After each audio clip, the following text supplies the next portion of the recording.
Hello my dear students, I welcome you all to my channel Vaibhav with Science.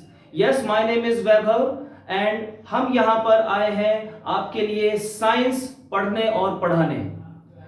बच्चों, जिन बच्चों को science से डर लगता है, जिन बच्चों को साइंस में इंटरेस्ट है और इंटरेस्ट होने के साथ साथ उनको साइंस में बहुत सारे डाउट्स हैं, तो वो बच्चे इस चैनल को जरूर सब्सक्राइब करें, क्योंकि मैं लेकर आया हूं आपके लिए एक अलग से साइंस पढ़ाने का तरीका।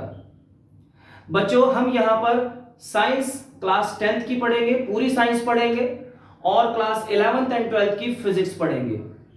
फिजिक्स बहुत इंटरेस्टिंग सब्जेक्ट है, लेकिन बच्चों को बहुत ही हार्ड और डिफिकल्ट लगता है।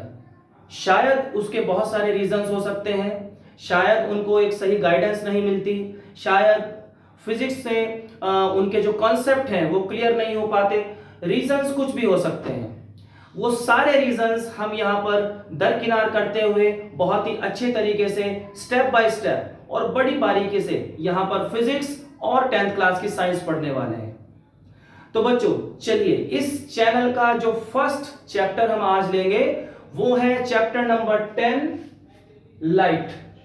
ये क्लास 10th का चैप्टर है, एनसीईआरटी में चैप्टर नंबर 10 है। तो आज हम क्लास 10th की साइंस ले रहे हैं और क्लास 10th की हम पूरी साइंस पढ़ेंगे, चैप्टर 1 से लेकर चैप्टर 15 तक। क्लास 10th में जो साइंस होती है that is called integrated science.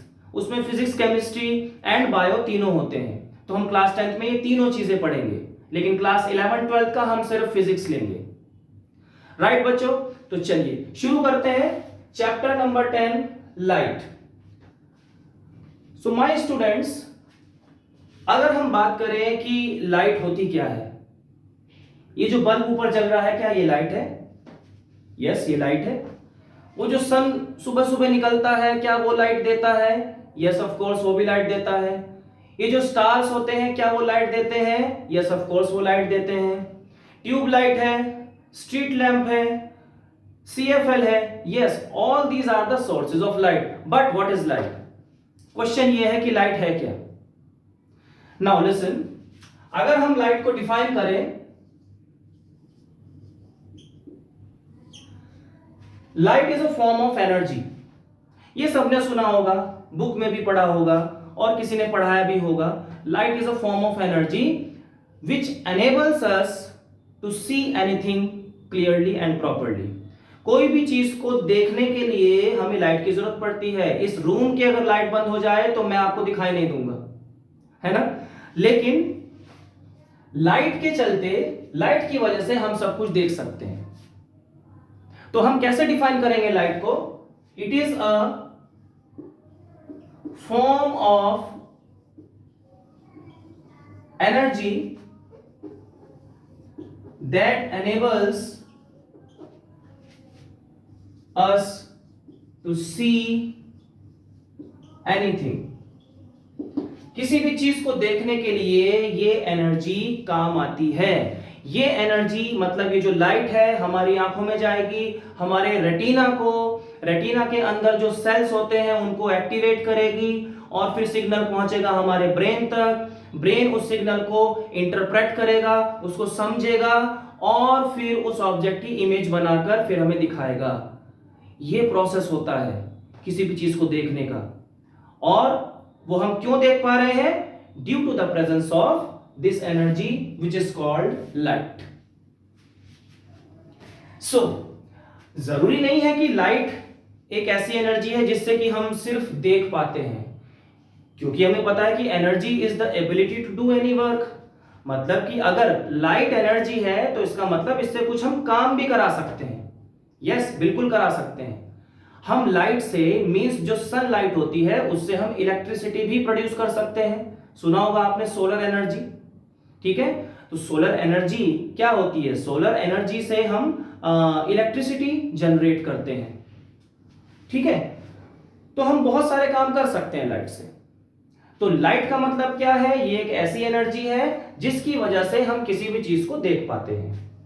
I hope ये क्लियर हो गया। वेरी सिंपल है। चलो आगे बढ़ते हैं। अब ये जो लाइट है इसके कुछ कैरेक्टरिस्टिक्स होते हैं। हम कैसे माने कि ये जो लाइट है ये एक यूनिक चीज है। हम कैसे माने कि इस लाइट की कुछ अपनी क्वालिटीज हैं? यस ऑफ कोर्स उसकी क्वालिटीज हैं, उसकी प्रॉपर्टीज हैं। किसी भी चीज को आइडेंटिफाई करने के लिए उसकी प्रॉपर्टी होना जरूरी है। अब ये व्हाइट बोर्ड है, इसको हम बोर्ड क्यों बोलते हैं? बिकॉज ये एक रेक्टेंगुलर शेप का है, व्हाइट कलर का है, इसके ऊपर हम मार्कर से लिख सकते हैं, इसके ऊपर पढ़ा सकते हैं। सारी बोर्ड की सारी बोर्ड की कैरेक्टरिस्टिक्स इसके साथ में है।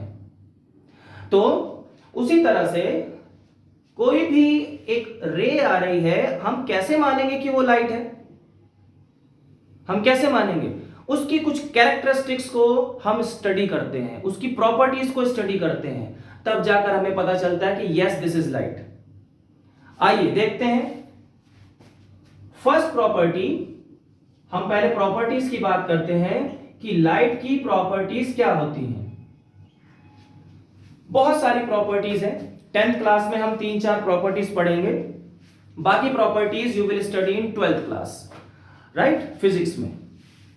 अब देखो प्रॉपर्टीज की बात करें तो सबसे पहले तो हम लिख देंगे light is an electromagnetic wave. Light is an electromagnetic wave. इस वर्ड का मतलब समझो क्या है। बहुत डिटेल में इस वर्ड का मतलब आप लोग समझोगे क्लास 12th में, ठीक है। कुछ चीजें ऐसी हैं जो क्लास 10th में, ठीक है, हम पढ़ेंगे, लेकिन in depth you will study that topic in the class 12th, okay. लेकिन फिर भी मैं इसका एक इंट्रोडक्शन जरूर दूंगा कि इलेक्ट्रोमैग्नेटिक वेव होता क्या है। हम सबको पता है कि लाइट एक वेव की फॉर्म में ट्रेवल करती है, जैसे वाटर की वेव्स होती हैं, ठीक है, और साउंड वेव्स होती हैं, ये सब वेव्स हैं। उसी तरह से लाइट की भी वेव्स होती हैं। तो light travels in the form of wave. और वो वेव्स किस तरह की होती हैं? These waves are electromagnetic waves. ये आपने कहीं पढ़ा भी होगा, सुना भी होगा। इसका मतलब देखो क्या होता है। यहां पर दो वर्ड्स हैं, एक इलेक्ट्रो है और एक मैग्नेटिक है। इसका मतलब ये हुआ कि लाइट के साथ कहीं ना कहीं कोई इलेक्ट्रिसिटी और कोई ना कोई मैग्नेट रिलेटेड है, तभी तो ये वर्ड आया ना। ये वर्ड कहां से आया? वहीं से आया। मींस लाइट के साथ electric charge and magnetic field, या कह सकते हैं इलेक्ट्रिक फील्ड और मैग्नेटिक फील्ड एसोसिएटेड होते हैं। तो इस तरह की वेव को हम बोलते हैं इलेक्ट्रोमैग्नेटिक वेव। तो जो लाइट की जो इलेक्ट्रोमैग्नेटिक नेचर है उसका क्या मतलब है, देखो थोड़ा सा और मैं इसको इलैबोरेट करूंगा। लाइट जब ट्रैवल करती है ना बच्चों, किस तरह से ट्रैवल करती है?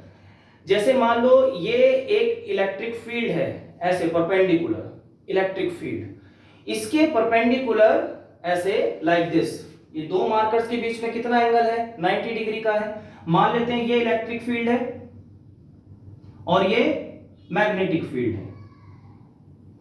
अब इलेक्ट्रिक फील्ड जो बनता है कि कहीं ना कहीं इलेक्ट्रिक चार्ज होगा, और मैग्नेटिक फील्ड जो बनता है मतलब कहीं ना कहीं कोई मैग्नेटिज्म होगा। अब वो बनते कैसे हैं वो बच्चों 10th क्लास के सिलेबस में नहीं है, ठीक है, वो हम 12th क्लास में पढ़ेंगे। अभी आपको सिर्फ इतना याद रखना है कि अगर ये इलेक्ट्रिक फील्ड है, मान लेते हैं वर्टिकल डायरेक्शन में है, तो ये हो जाएगा हमारा मैग्नेटिक फील्ड। दोनों ही म्यूचुअली परपेंडिकुलर हैं। तो लाइट किस तरह से ट्रैवल करती है? एक चीज और ले लेते हैं हम साथ में, हम ले लेते हैं डस्टर, ठीक है। अब डस्टर को भी हम ऐसे रख देते हैं लाइक दिस। डस्टर किस डायरेक्शन में है? डस्टर भी परपेंडिकुलर डायरेक्शन में है। ध्यान से देखो, ये जो तीनों चीजें हैं, दोनों मार्कर्स और ये डस्टर, तीनों आपस में म्यूचुअली परपेंडिकुलर है ना। तो electric field and magnetic field both are perpendicular to each other, and this duster shows the direction of propagation of this wave. means duster जा रहा है फॉरवर्ड डायरेक्शन में, तो ये भी ऐसे ही फॉरवर्ड डायरेक्शन में जाएगी like this। जैसे हम मान लेते हैं ना, एक y डायरेक्शन है, एक x डायरेक्शन है और एक z डायरेक्शन होती है। 3 डायमेंशंस की बात करते हैं।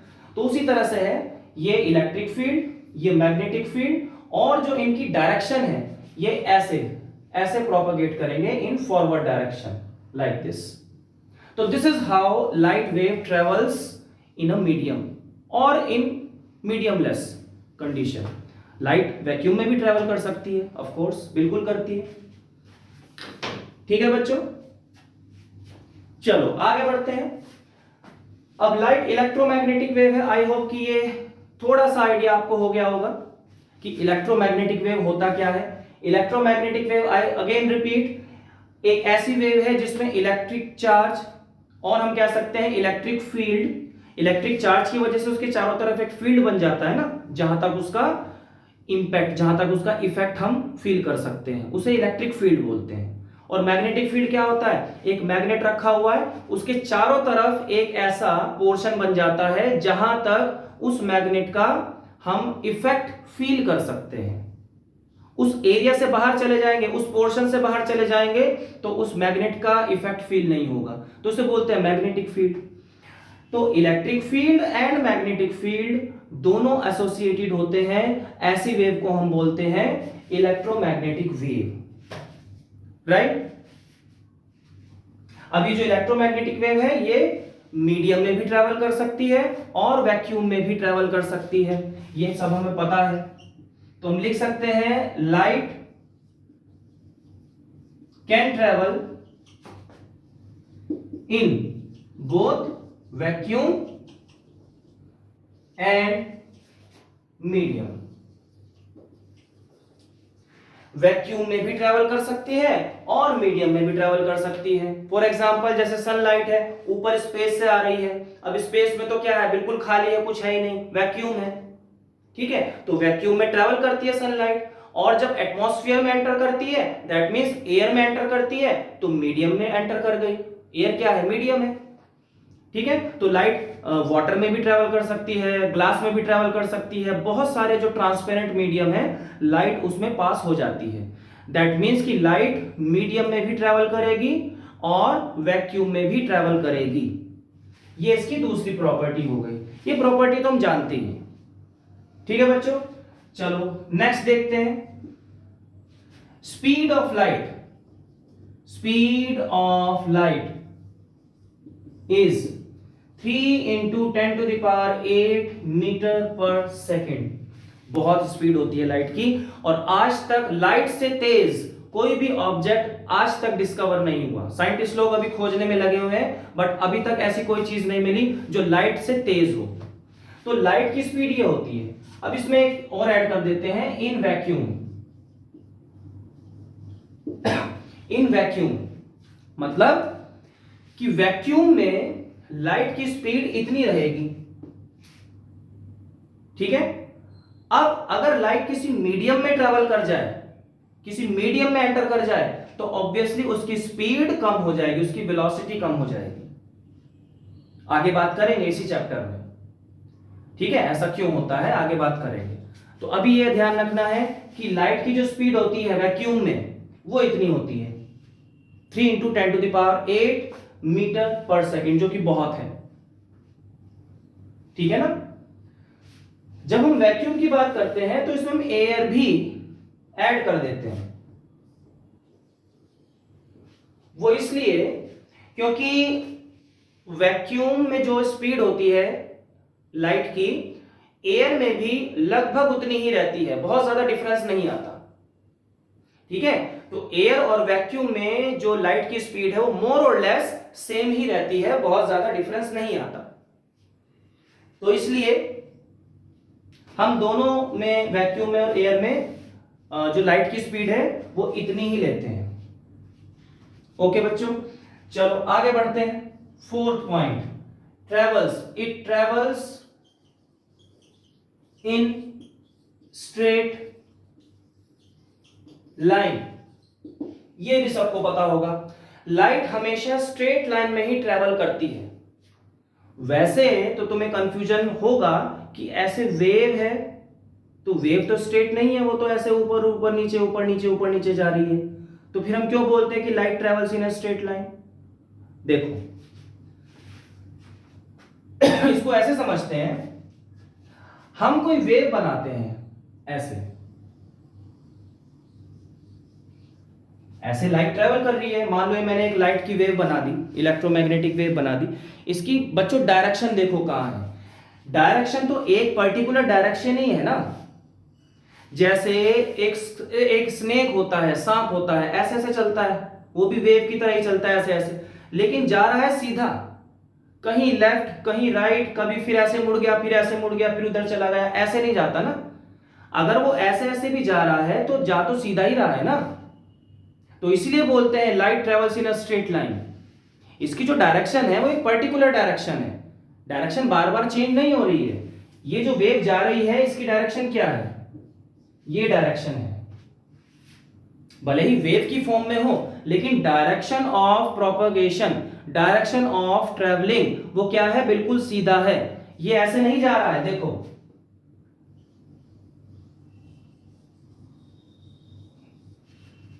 ऐसे नहीं जा रही है लाइट, दिस इज रॉन्ग, ऐसे नहीं जाती। ये भी मैंने एक वेव बना दी, अब वेव ऐसे जा रही है, फिर नीचे चली गई, फिर ऊपर चली गई, नहीं ऐसे नहीं जाएगी। ये जो वेव है वो बिल्कुल सीधी जाएगी, ऐसे ऊपर नीचे होके नहीं जाएगी। तो इसलिए बोलते हैं कि जो लाइट है वो स्ट्रेट लाइन में ट्रेवल करती है, राइट। चलो एक और इसकी लास्ट प्रॉपर्टी हम डिस्कस कर लेते हैं। लास्ट प्रॉपर्टी है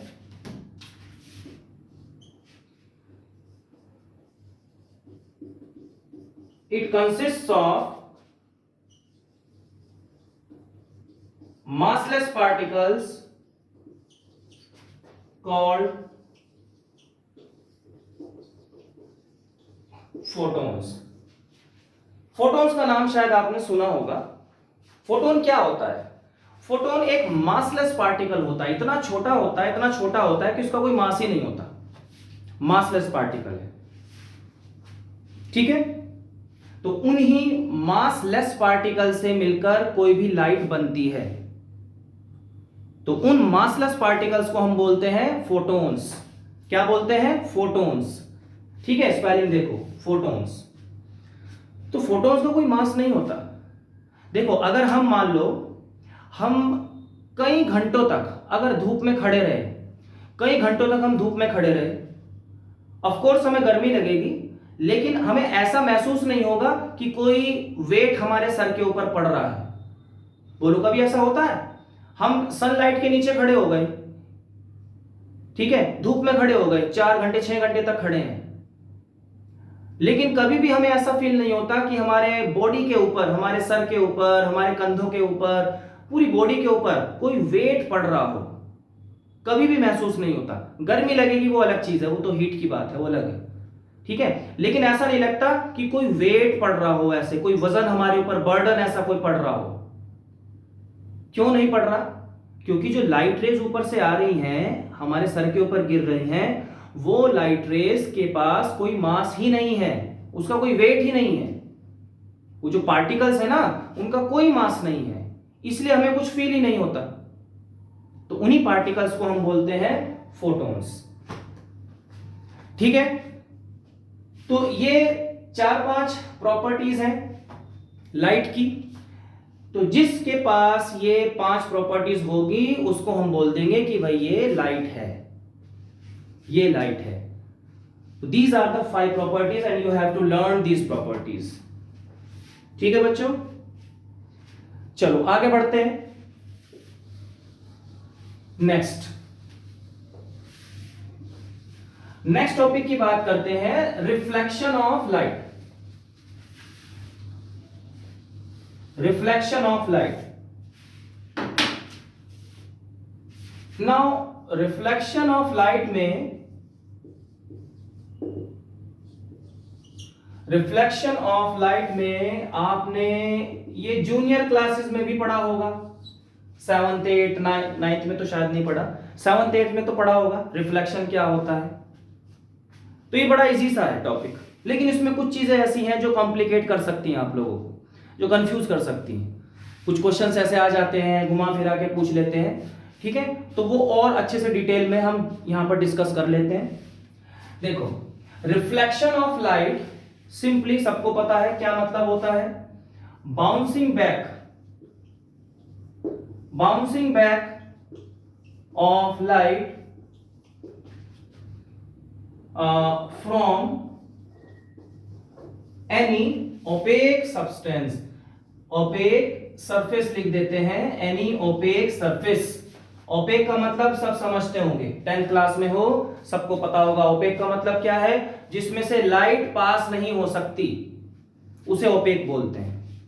तो ओपेक सरफेस से ही तो रिफ्लेक्शन होगा ना, अदरवाइज लाइट तो उसके अंदर चली जाएगी, तो रिफ्लेक्शन कहां से होगा? तो this bouncing back of light from any opaque surface in the same medium is called reflection of light। देखो इसका क्या मतलब है। मान लो सामने बल्ब जला हुआ है, वैसे तो बल्ब ऊपर जल रहा है यहाँ पे, लेकिन सामने कोई बल्ब है, वहां से लाइट रे आ रही है। लाइट रे तो यहां से भी आ रही है। अब देखो यही ऊपर बल्ब जल रहा है ना, इसकी जो रेज है, बल्ब की रेज कैसे निकलती है? बल्ब को एक पॉइंट सोर्स मान लेते हैं, पॉइंट की तरह है, तो बल्ब की रेज ऐसे निकल रही है चारों तरफ, ऐसे है ना, ऐसे निकल रही है। तो ये जो रेज ऐसे जा रही है, इस रूम में चारों तरफ फैल गई, सामने वॉल है, वॉल से टकरा के वापस आई, तो ये भी रिफ्लेक्शन ही हुआ। This is also reflection. फिर वहां से टकरा के यहां पर बोर्ड पर स्ट्राइक हुई होगी, बोर्ड से स्ट्राइक होके फिर वापस रिफ्लेक्ट होगी, दिस इज ऑल्सो रिफ्लेक्शन। बहुत सारा रिफ्लेक्शन हो रहा है इस रूम के अंदर, मल्टीपल रिफ्लेक्शन हो रहा है, कभी उससे टकरा रही है, कभी इससे टकरा रही है, फिर वापस आ रही है, इस तरह से, और सबकी इमेजेस बन रही हैं। ठीक है, इमेजेस कैसे बनती है वो आगे पढ़ेंगे। नाउ अब सेम मीडियम का क्या मतलब है? सेम मीडियम का मतलब है कि जैसे ये लाइट रेज आई, अब मान लो सामने से ऐसे लाइट आ रही है, इस बोर्ड पर ऐसे टकराएगी, टकरा के यहीं से वापस जाएगी। ऐसे लाइट रे आ रही है, यहां टकराई, टकराने के बाद फिर यहीं से वापस मुड़ गई। अब जो लाइट रे आ रही थी वो किस मीडियम में थी? एयर में। और जो लाइट रे टकरा के वापस जा रही है, मतलब जो रिफ्लेक्टेड रे है, वो किस मीडियम में है? वो भी एयर में ही है। तो हुआ ना सेम मीडियम, तो इसलिए यहां पर सेम मीडियम लिखा जाता है डेफिनेशन में, इसीलिए सेम मीडियम लिखा जाता है। Got it? चलो आगे बढ़ते हैं। ये तो डेफिनेशन हो गया, आई होप कि सबको पता होगा पहले से ही, और मैंने क्लियर कर दिया होगा आपको। अब देखो यहां पर एक डायग्राम से समझते हैं कि इंसिडेंट रे क्या है, पॉइंट ऑफ इंसिडेंस क्या है, रिफ्लेक्टेड रे क्या है, प्लेन क्या है, वो सारा समझते हैं, एंड लॉज ऑफ रिफ्लेक्शन भी समझ लेते हैं। मान लेते हैं कि ये कोई भी हमारा ओपेक सरफेस है, हार्ड सरफेस है, ओपेक सरफेस है। यहां से एक रे ऐसे आई। देखो बच्चों, जब हम एक रे डायग्राम बनाते हैं ना, कुछ रेज बनाते हैं, अभी मैं बताऊंगा कि रे और बीम ऑफ लाइट में भी क्या डिफरेंस है, वो भी मैं क्लियर करूंगा। ठीक है, तो एक रे है, यहां पर स्ट्राइक हुई, ये कोई रिफ्लेक्टिंग सरफेस है। रिफ्लेक्टिंग सरफेस कुछ भी हो सकता है, it may be a mirror, it may be ground, it may be wall, कुछ भी हो सकता है। तो ये क्या है? रिफ्लेक्टिंग सरफेस हो गया। ये क्या है? एक लाइट रे इसके ऊपर फॉल हुई। जो फॉल होती है लाइट रे, जो गिरती है किसी सरफेस के ऊपर, उसे हम बोलते हैं, क्या बोलते हैं? Incident ray. क्या बोलते हैं? Incident ray. तो दिस इज इंसिडेंट रे, ये हो गई हमारी incident ray.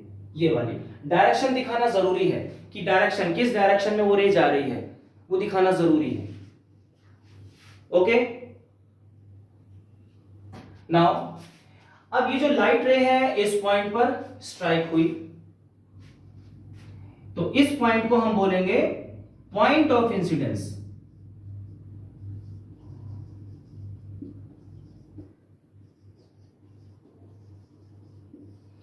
Point of incidence, क्योंकि यही एक पॉइंट है ना जहां पर लाइट रे आके टकराई है, तो इस पॉइंट को हम क्या बोलेंगे? This point is called point of incidence. इसी पॉइंट पर आकर लाइट स्ट्राइक हुई है। इंसिडेंस का मतलब ही एक्चुअली वही होता है, गिरना, फॉल होना। तो कहां पर गिरी है लाइट?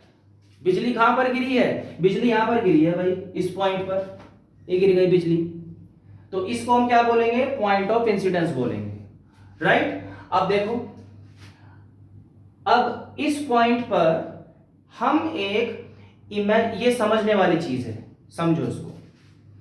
इस पॉइंट पर हम एक इमेजिनरी लाइन बनाते हैं परपेंडिकुलर, जिसे हम क्या बोलते हैं? नॉर्मल बोलते हैं, नॉर्मल। वो क्यों बनाते हैं? देखो पहले बना लेते हैं। ये पॉइंट ऑफ इंसिडेंस हुआ, इस पर हमने एक 90 डिग्री का ऐसे एक लाइन बना दी, और वो लाइन ज्यादातर हम डॉटेड बनाते हैं क्योंकि वो एक इमेजिनरी लाइन है, रियल में एग्जिस्ट नहीं करती। तो जब रियल में एग्जिस्ट नहीं करती तो इसको बनाते क्यों है भाई? क्या फायदा है? फायदा है उसका, देखो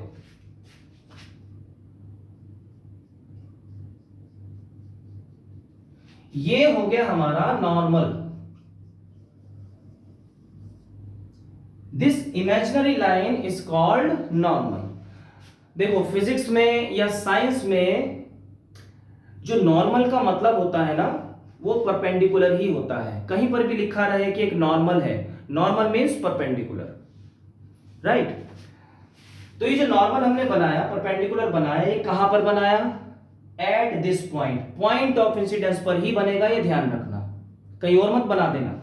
ऐसा नहीं कि हमने यहां बना दिया ऐसे, यहां बना दिया ऐसे, ऐसे नहीं बनाना। जहां पर लाइट टकराई है, स्ट्राइक हुई है, उसी पॉइंट पर बनाना है, ओके। चलो, अब यहां पर ये इंसिडेंट रे आई, ये पॉइंट ऑफ इंसिडेंस हो गया, ये नॉर्मल हो गया। अब यहां से टकरा के लाइट को वापस भी जाना है, तो एक पर्टिकुलर एंगल बनाते हुए वो लाइट रे जाएगी, राइट। अब देखो यहां से ये लाइट रे गई ऐसे, this is called reflected ray, this is called reflected ray. अब कुछ बात समझ में आ रही है कि ये नॉर्मल हमने बनाया क्यों था? ये नॉर्मल हमने इसलिए बनाया ताकि हमें एंगल ऑफ इंसिडेंस मींस जो लाइट ऐसे गिर रही है वो किस एंगल पर गिर रही है, और एंगल मेजर करने के लिए एक दूसरी लाइन बनानी पड़ेगी ना। एंगल तो भाई दो लाइंस के बीच में ही बनता है, तो वो इमेजिनरी लाइन हमें बनानी पड़ेगी to measure angle of incidence and angle of reflection, ठीक है। जिस एंगल पर लाइट फॉल हुई है और जिस एंगल पर रिफ्लेक्टेड रे जा रही है, कौन सा एंगल बनाते हुए जा रही है, तो वो दोनों एंगल्स को मेजर करने के लिए, उनको जानने के लिए एक इमेजिनरी लाइन हम कंसीडर कर लेते हैं, क्योंकि उसी लाइन के साथ हम angle of incidence and angle of reflection बना देते हैं, और उसी लाइन को हम बोलते हैं नॉर्मल। ये नॉर्मल हो गई। तो इंसिडेंट रे और नॉर्मल के बीच में जो एंगल बना उसे हम बोल देते हैं एंगल ऑफ इंसिडेंस, और रिफ्लेक्टेड रे और नॉर्मल के बीच में जो एंगल बना उसे हम बोल देते हैं एंगल ऑफ रिफ्लेक्शन। बात समझ में आ गई? आई रिपीट, ये नॉर्मल हम क्यों बनाते हैं भाई? ये नॉर्मल हम इसलिए बनाते हैं ताकि हमें एंगल ऑफ इंसिडेंस पता चल जाए, ताकि हम उसको मेजर कर पाए, और एंगल ऑफ रिफ्लेक्शन को मेजर कर पाए। क्योंकि एंगल बनता है दो लाइंस के बीच में, एंगल बनता है दो लाइंस के बीच में, तो जब तक दो लाइंस नहीं होंगी तब तक एंगल कैसे बनेगा? तो ये एक इंसिडेंट रे आई, एक हमने ऐसे नॉर्मल बना दिया परपेंडिकुलर, तो इन दोनों के बीच का जो एंगल है उसको हम बोल देंगे एंगल ऑफ इंसिडेंस, ठीक है। अब ये मान लो रिफ्लेक्टेड रे है, ऐसे रिफ्लेक्ट होके जा रही है, तो यहां हमने जो नॉर्मल बनाया, तो इन के बीच में जो एंगल होगा वो क्या हो जाएगा? Angle of reflection, right. तो इसलिए हम ये एक नॉर्मल जो कि इमेजिनरी है उसको बना देते हैं। समझ में आ गया बच्चों? चलो, अब अगर इन सभी को डिफाइन करना हो, इन सभी को डिफाइन करना हो तो हम क्या करेंगे? इंसिडेंट रे क्या होती है? इंसिडेंट रे इज द रे that falls on any surface. किसी भी सरफेस के ऊपर जो रे गिरती है, फॉल होती है, उसे हम इंसिडेंट रे बोल देते हैं। पॉइंट ऑफ इंसिडेंस क्या हुआ बच्चों? एक चीज और है कि इस चैप्टर के हैंड रिटन नोट्स भी अवेलेबल हैं। इस चैप्टर के हैंड रिटन नोट्स अवेलेबल हैं टेलीग्राम चैनल पर, लेकिन अभी अवेलेबल नहीं है, वो 2-3 दिन में अवेलेबल हो जाएंगे। एक एक चीज जो मैं यहां पर समझा रहा हूं वो सारी चीज नोट्स में लिखी हुई है। तो यहां पर लेक्चर को अच्छे से समझ लेना, फिर उन नोट्स को पढ़ लेना, तो 100% आपका ये चैप्टर पूरी तरह से तैयार हो जाएगा, इस चीज की गारंटी है। पॉइंट ऑफ इंसिडेंस को कैसे हम डिफाइन कर सकते हैं? पॉइंट ऑफ इंसिडेंस होता है the point at which incident ray false.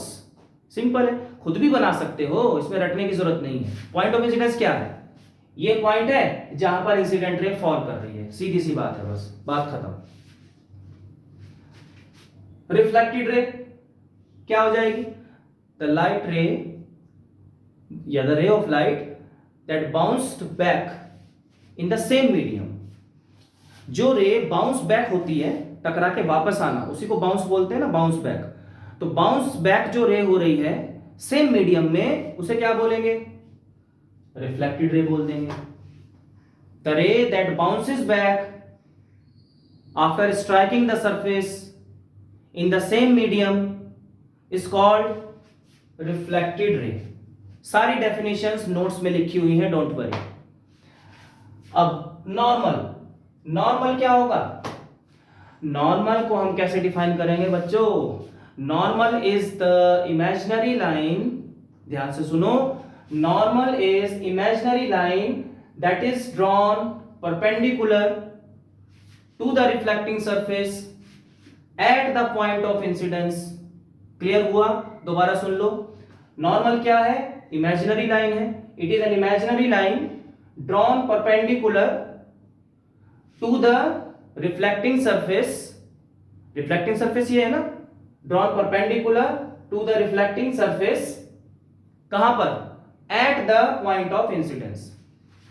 ठीक है, मान लो ये कोई रे ऑफ लाइट आ रही है ना, ऐसे ये मार्कर है, ऐसे रे ऑफ लाइट आ रही है, तो नॉर्मल कैसे बनेगा? नॉर्मल बनेगा ऐसे,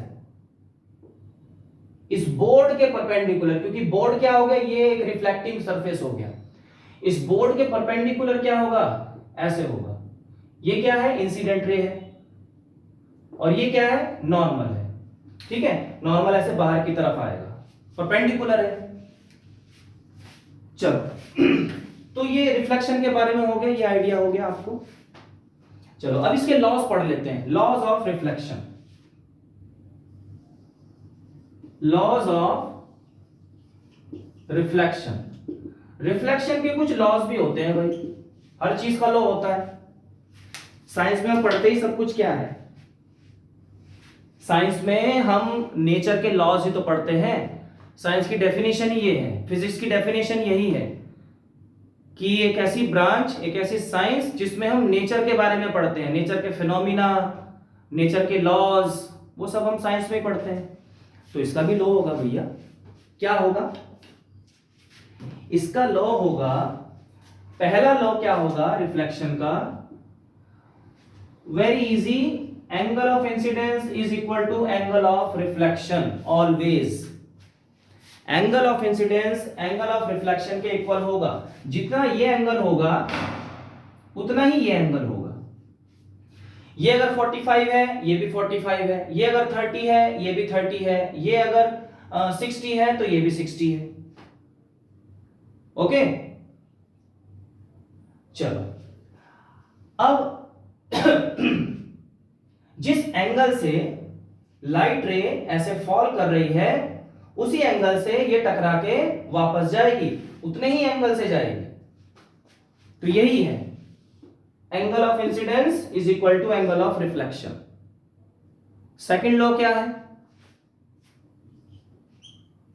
सेकंड लॉ है बच्चों, ये जो इंसिडेंट रे है, इंसिडेंट रे, ये जो नॉर्मल है,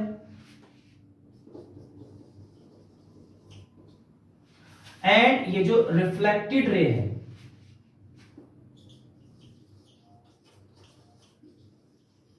ये जो रिफ्लेक्टेड रे है, ये तीनों भाई बहन कहां पर लाई करते हैं? इस रिफ्लेक्टिंग सरफेस के ऊपर। ये जो हमने रिफ्लेक्टिंग सरफेस बनाया तीनों इसी के ऊपर लाई कर रहे हैं ना, एक ही प्लेन में। प्लेन का मतलब सरफेस, प्लेन का मतलब क्या है? सरफेस है। ऐसे लाइट रे आई, इंसिडेंट रे कहां फॉल हो रही है? इस बोर्ड के ऊपर। बोर्ड के ऊपर ही हम नॉर्मल बनाएंगे ऐसे, और रिफ्लेक्टेड रे भी यहीं से ऐसे जाएगी। तो तीनों कहां पर लाई कर रहे हैं भाई? इस बोर्ड के ऊपर, एक ही प्लेन पर। तो lie in the same plane, lie in the same plane, lie in the same plane. ठीक है, ये मतलब एक ही सरफेस के ऊपर है तीनों, इंसिडेंट, नॉर्मल एंड रिफ्लेक्टेड, एक ही सरफेस के ऊपर है ना। इंसिडेंट भी यहीं पर हो रहा है, नॉर्मल भी यहीं पर बन रही है, और रिफ्लेक्टेड रे भी यहीं से जा रही है। तो तीनों कहां है? इसी प्लेन के ऊपर है। That's why lie in the same plane. चलो बच्चों, तो this is all about reflection. थोड़ा सा इसमें और समझ लेते हैं। ये जो लॉ है ना, angle of incidence is equal to angle of reflection, ये वैलिड है हर तरह के सरफेस के लिए। हर तरह के सरफेस में ये एप्लीकेबल है। मतलब कि चाहे कोई स्मूथ सरफेस हो, बिल्कुल फ्लैट, अब जैसे ये बोर्ड है एकदम प्लेन है, फ्लैट है, बिल्कुल स्मूथ है, तो इसमें जो रिफ्लेक्शन होगा उसमें angle of incidence and angle of reflection दोनों सेम होंगे। अब अगर कोई दूसरा सरफेस आया जो थोड़ा सा उबड़ खाबड़ है, ऊंचा नीचा है, इररेगुलर है, तो वहां पर जो रिफ्लेक्शन होगा उस रिफ्लेक्शन को हम इररेगुलर रिफ्लेक्शन बोलते हैं। कुछ याद आया? जूनियर क्लासेस में पढ़ा होगा। तो जब इररेगुलर रिफ्लेक्शन होता है अनइवन सरफेस के ऊपर, तो वहां पर भी ये लॉ पूरी तरह से एप्लीकेबल होता है। वहां पर भी एंगल ऑफ इंसिडेंस और एंगल ऑफ रिफ्लेक्शन दोनों बराबर होते हैं। आओ देखते हैं कैसे। एक छोटा सा डायग्राम बना लेते हैं, क्लियर हो जाएगा। इसको रबी करना पड़ेगा। देखो,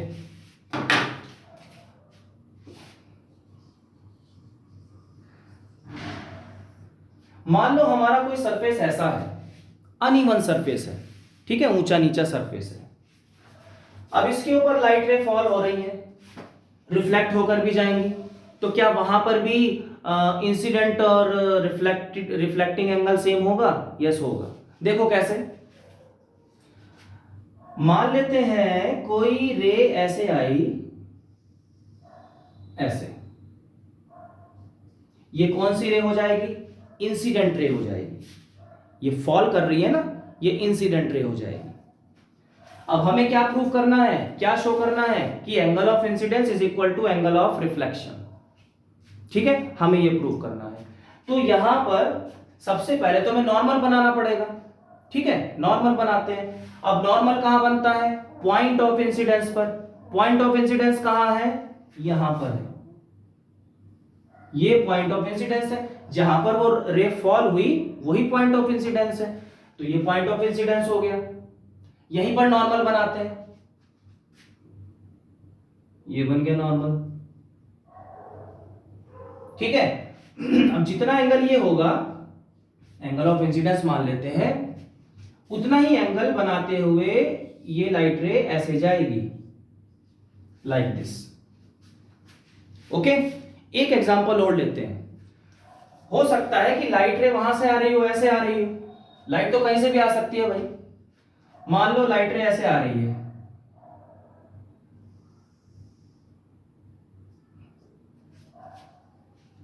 अब ये वाला सरफेस देखो कैसा है, प्लेन नहीं है, ऐसे है। कैसा है सरफेस? ऐसे। अगर इसे अलग से बनाए इस सरफेस को, तो ये ऐसा है। ये जो सरफेस है वो कैसा है? ऐसा है ना। ये लाइट रे ऐसे पड़ी इसके ऊपर, लाइक दिस। तो ये पॉइंट ऑफ इंसिडेंस हुआ। ठीक है, यहीं पर नॉर्मल बनेगी, normal to reflecting surface, perpendicular to reflecting surface, perpendicular to reflecting surface. Reflecting surface ये है, ध्यान से देखो, ये रिफ्लेक्टिंग सरफेस है। तो अगर इसके ऊपर 90 डिग्री एंगल बनाना हो तो कैसे बनेगा? ऐसे बनेगा। Like this. 90 डिग्री का मतलब ये नहीं होता कि हमेशा वो ऐसे ही वर्टिकल ही हो, उसे ही 90 बोलेंगे भाई। अगर हमारा सरफेस ही टेढ़ा हो गया तो 90 डिग्री भी तो टेढ़ा ही हो जाएगा ना, समझो इस बात को। ये हमारा सरफेस है, मान लो मेरा हाथ है, सरफेस है, इसके ऊपर हमें नॉर्मल बनाना है, इसके ऊपर परपेंडिकुलर बनाना है, तो कैसे बनाएंगे, ये बन गया, ठीक है। ये जो मार्कर है ये इसके परपेंडिकुलर है। अब अगर मैं अपने हाथ को ऐसे कर दूं तो अब परपेंडिकुलर ऐसे थोड़ी होगा, परपेंडिकुलर कैसे होगा, ऐसे होगा।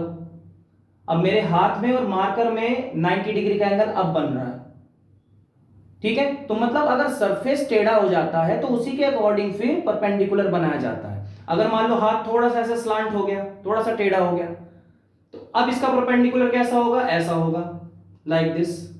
ये परपेंडिकुलर हो गया, ठीक है। तो ऐसे बदलता है। अब ध्यान से देखो, ये सरफेस ऐसे है तो इसका परपेंडिकुलर तो ऐसे होगा ना। इसे और अलग से बना देते हैं, क्लियर करूंगा इसको मैं। ऐसे सरफेस है, इसका परपेंडिकुलर क्या होगा, ये होगा।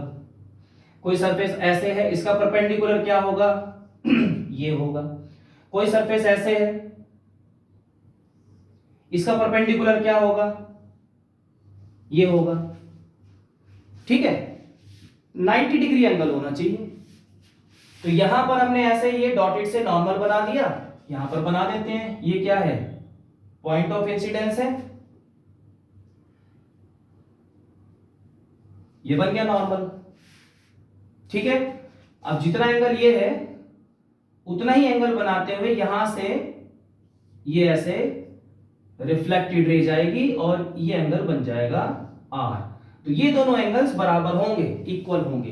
कहने का मतलब ये है कि अनइवन सरफेस के ऊपर भी ये जो लॉ है वो एप्लीकेबल होता है। बात समझ में आ गई बच्चों? So this is all about the reflection of light. तो ये वीडियो, ये लेक्चर हम आज का यहीं पर खत्म करते हैं। आई होप कि ये लेक्चर आपको अच्छे से समझ में आ गया होगा। अगर समझ में नहीं आया तो कमेंट बॉक्स में कमेंट करके डाउट पूछ सकते हैं। You are always welcome to ask your questions, ठीक है बच्चों। So bye everyone. और इस जो भी मैंने अभी कराया है वो सारे आपको नोट्स अवेलेबल हो जाएंगे 1-2 दिन में, और उनको थोरोली पढ़ लेना, अच्छे से पढ़ लेना। सो आई होप कि आप आज का लेक्चर आपको बिल्कुल समझ में आया होगा। Thank you so much everyone, thank you so much.